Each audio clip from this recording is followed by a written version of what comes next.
Let's talk about risk tolerance. So many people are still living in a outdated, almost Cold War mentality about what it means to invest in the world. We're taught to invest in our country, our state, our city, that anywhere else is not safe because we don't know what's happening.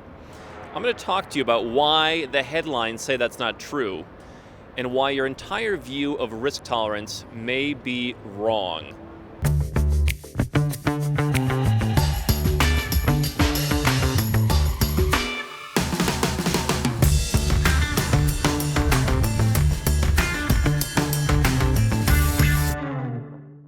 Hi, I'm Andrew Henderson. I'm standing in a place that you may not think is safe, that your neighbors, your friends, your family may say you'd be crazy to invest in. This is not Paris. This is not New York City. I'm here in Yerevan, Armenia, which is one of the cities I've been quietly studying over the last year and a half, watching the government, watching the market, seeing how things work. And what I consistently see when I talk to people about investing in emerging economies is, but that can't be safe. People think they have to trade safety for higher returns. What was interesting is that I recently read an article in a newspaper in Australia that talked about prices in some Australian cities dropping by $1,000 a week. Markets are literally losing value by the day. And to me, that's not safe. I remember in 2008 being in business, working with people in the financial services business in California, in Arizona, in Las Vegas, in the middle of the crisis, and watching some of these markets see 50 or 60 or even 70% of their value wiped away in a matter of a few short years.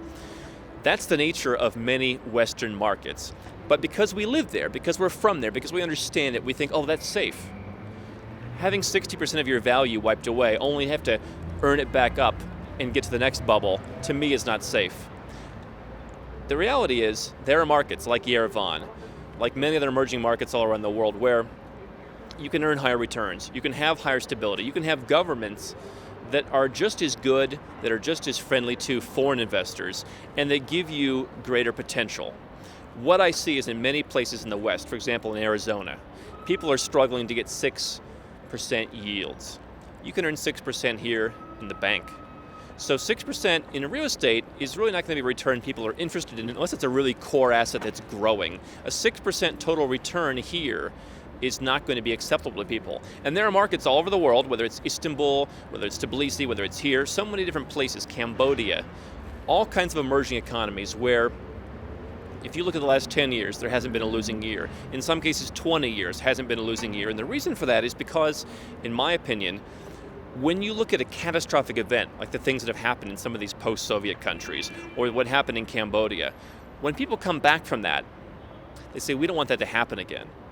I have people who work for me from Serbia who remember the days, whose parents very vividly remember the days when they would take their money and practically throw it in a dumpster fire because it became worthless from one day to the next. And they don't want to go back there. So while their governments may not have been good in the past, now many of them are saying we want foreign investment. We're not going to impose stamp duties or high taxes or make it difficult or have bad judiciaries. We're going to do what's necessary to bring in foreign investors. And the prices in markets like these are often far lower. You can't get a broom closet in Australia for $50,000, but you could come here or many other places like it and get an apartment. What I see is that it's possible to take call options on some of these emerging markets, whether it's Yerevan, Tbilisi, Istanbul, Phnom Penh, all the places where prices are very low, under $1,000 or $1,500 a meter. Buy apartments in 4 or 5 different countries. Take that call option and see what happens in 10 years. See what the rental income is. One guy told me I'm making 13% in Tbilisi renting my properties out on Airbnb, on top of probably 4 or 5% just growth in the property because he's got core city center properties. People make the mistake of thinking, well, I'm in the suburbs of Melbourne or I'm in the suburbs of Phoenix, and that is a similar situation than owning core city center assets in an area that's always stable, getting better returns. And what they also don't understand is that while property prices in some of these markets are dropping $1,000 a week or will eventually drop $1,000 a week, these markets, because of the low prices and because they have fixed the governance issues, because they fixed so many of the underlying problems, that's why when you look at the track record, prices generally only have gone up. That won't last forever. But this is an opportunity for you to reevaluate your idea of risk tolerance. Reevaluate what is safe. If you're in a market where there are bubbles, peaks, and troughs, and you're always trying to get in at the right time and get out at the right time, to me, that's not risk tolerance. That's not diversification. That is merely trying to arbitrage low and high, trying to avoid catching a falling knife, trying to avoid paying too much, where you can come to places where you don't have to be figuring out which neighborhood is the best. You just come, and historically, a rising tide has lifted all boats, where you just put your money in, and 10 years later, you've just seen steady growth, because that's the way these markets are going. There's a strategy that's needed. This is not to tell you to come to Yerevan and put your money in Yerevan real estate, or to go to Tbilisi, or to go to Phnom Penh, or go to wherever. What I can tell you is my worst investments have been in the United States. The investments where I got the most calls, the most problems, where I had the only deal ever where I actually lost money in a property is in the United States.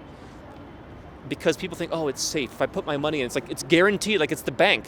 The reality is people in all these other emerging markets, they do see, and many of the Chinese investors who see, they come and they see this is the bank. Real estate is their bank. They trust that much more. And that's why it often pays off. If your idea is invest at home because Australia is so friendly or the US is so friendly, many of the developed countries are actually putting in new taxes, new restrictions, new requirements to make it difficult for foreigners to invest, that are driving down prices, that make markets cyclical rather than continually growing. It's important to understand in today's global economy, it's not the Cold War anymore, it's not just the US and the UK, it's a new world where everything is growing.